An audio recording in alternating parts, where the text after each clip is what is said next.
안녕하세요. 책 읽어주는 누원 스님입니다. 경봉 스님의 생활도담 사발을 무대 삼아 멋있게 살아라. 마지막 편입니다. 실수로 뱀을 죽인 금강산 도인. 옛날 스님 한 분이 금강산에 조그마한 암자를 지어놓고 돌을 닦으면서 살았다. 스님은 여름철에 무성하게 자란 암자 주변에 풀을 낫으로 베다가 풀 속에 도사리고 있던 뱀의 목을 치고 말았다. 아, 내가 큰 실수를 범하였구나. 스님은 참회를 하였지만 이미 뱀의 목에서는 파란 기운이 솟아올라서 어디론가 날아가고 있었다. 스님이 신통력으로 뱀의 영을 따라갔더니 고향의 누이 동생 집으로 들어가는 곳이었다. 원수인 스님의 조카가 되기 위해 결혼한 지 오래되었으나 자식이 없는 누이 동생의 몸을 의탁하려는 곳이었다. 아, 뱀의 맺힌 원결이 결국 이렇게 움직이는구나. 나의 가까운 일가 친척이 되어서 목숨의 빚을 갚겠다는 곳이로다. 어떻게 이 원결을 풀 것인가? 스님은 금강산으로 돌아와서 때를 기다리다가 아이의 나이 7살이 되자 누이를 찾아갔다. 아들이 매우 총명하게 생겼구나. 내가 데려가서 공부도 시키고 복도 쌓게 한 다음에 집으로 돌려보내면 어떻겠느냐? 누이의 허락을 얻어 조카를 금강산으로 데려온 스님은 인의 예지신부터 시작하여 자비보시 등의 불교 이야기를 들려주면서 음으로 양으로 보살폈고 영리한 아이는 외삼촌인 스님의 가르침을 받들면서 아주 착하게 행동을 했다. 그런데 16살이 되자 조카의 눈매가 달라지기 시작하더니 낫으로 뱀의 목을 날린 7월 중순이 가까워지자 밤마다 도끼를 품으면서 숫돌에 칼을 가는 곳이었다. 이제 막바지에 이르렀구나. 며칠 후면 저 아이와 내가 부딪히리라.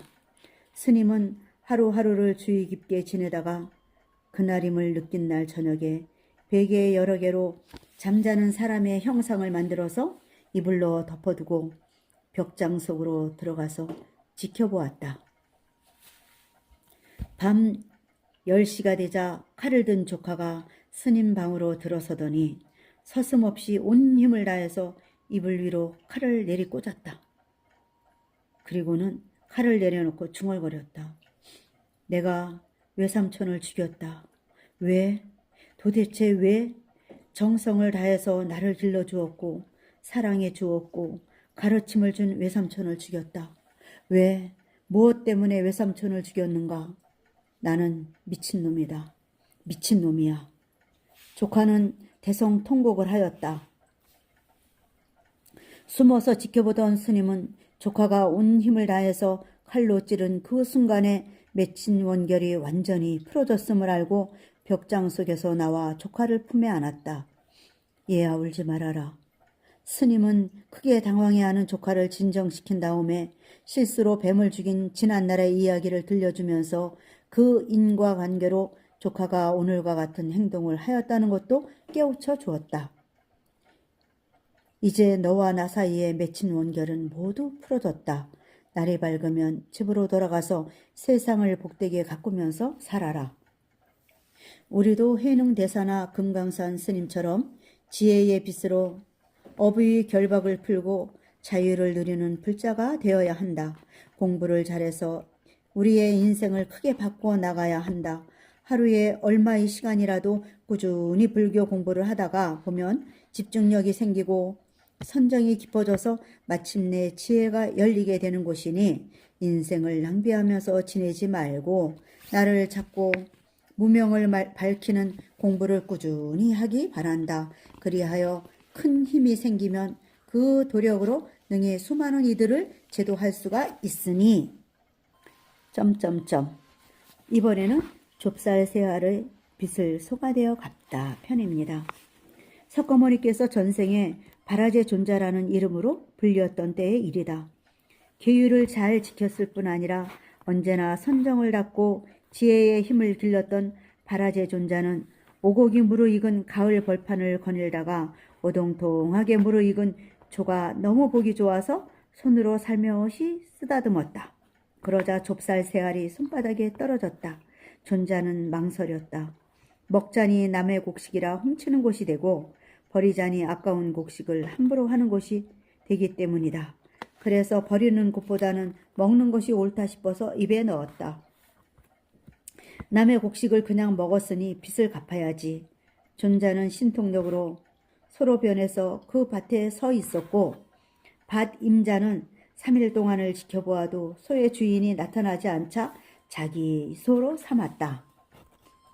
그날부터 소는 열심히 일을 했다. 부리지 않아도 스스로 해야 할 일을 잘 알아서 하는 소 덕분에 주인집은 매년 풍년이 들었고 집안은 점점 풍요로워졌다. 그렇게 만 3년을 채운 날 소가 사람의 음성으로 주인을 불렀다. 내일 저녁이면 이 집에 손님 500명이 찾아올 것이요. 음식을 잘 장만해서 대접하시오. 소가 말하는 것이 너무도 신기했던 주인은 소의 말대로 음식을 장만하였고 과연 이튿날 저녁이 되자 500명의 손님이 밀어닥쳤다. 그것도 예사 손님이 아니라 칼과 창, 활을 메고 찾아온 도둑들이었다. 시장했던 500명의 도둑들은 차려놓은 음식을 아주 맛있게 먹었다. 그런데 먹고 나서 생각하니 이상하게 짝이 없었다. 지금껏 도둑질을 하고 다녔어도 먹을 음식을 미리 준비하였다가 대접하는 것은 처음 보았기 때문이다. 도둑의 두목은 주인에게 물었다. 우리가 올 줄을 어떻게 알았느냐? 저는 몰랐는데 우리 집 소가 손님이 오니 준비를 해 놓으라고 했습니다. 소가 일러주었다고? 도둑들은 외양간으로 몰려갔고 때를 맞추어 바라제 존자는 소의 껍질을 벗어버리고 도둑들에게 설법을 했다. 나는 불도를 닫는 승려이다. 3년 전에 곡식이 누렇게 익은 곳을 구경하다가 이 집 밭의 탐스럽게 익은 조를 손으로 만졌더니 좁쌀 세 알이 손바닥에 떨어졌다. 그곳을 버릴 수 없어서 먹고는 소가 되어 3년 동안 이 집 농사를 지어주었다. 그런데 너희들은 어떠하냐? 창과 칼로 위협하여 남의 재물을 마음대로 강탈하면서 살았으니 몇백 번 소가 된다 한들 그 빚을 다 갚을 수 없을 것이다. 존자의 신통력과 법문에 감동을 한 도둑들은 창과 칼을 버리고 모두 발심을 해서 존자의 제자가 되었다. 그 뒤 수십 생이 지나서 바라제 존자는 석가모니불이 되었고 500도둑은 500나한이 되어 부처님을 따르며 받들었던 것이다. 지혜로 앞날을 비춰보고 소가 되어서 500도둑을 500나한으로 바뀌게 하였다는 이 이야기, 실로 한 생각 바꾸어서 올바로 깨달음의 씨를 심으면 모든 것이 바뀐다. 지극히 악한 사람도 마음 한번 돌이키면 아주 선량한 사람이 된다. 도심도 마음이요 보리심도 마음이다. 그럼 도심과 보리심의 차이점은 무엇인가? 마음속에 나쁜 생각이 있느냐 없느냐의 차이다. 마음이 맑으냐 욕심과 잡념이 많으냐의 차이다. 그러나 지금 어떠한 마음가짐으로 사느냐에 따라서 앞날은 크게 달라지고 만다. 도둑의 마음은 지옥의 문을 열지만은 보리심을 일으키면 지혜가 샘솟아서 복덕을 갖춘 사람이 될 뿐 아니라 나한이 되고 보살이 되고 부처를 이룬다는 것을 잊지 말기 바란다. 영축산심 운영냉 낙동강활 수광청 신. 영축산이 깊으니 구름 그림자가 차고 낙동강이 너르니 물빛이 푸르도다 미소할 뿐. 여러분, 책을 읽어주는 누원 스님이었습니다.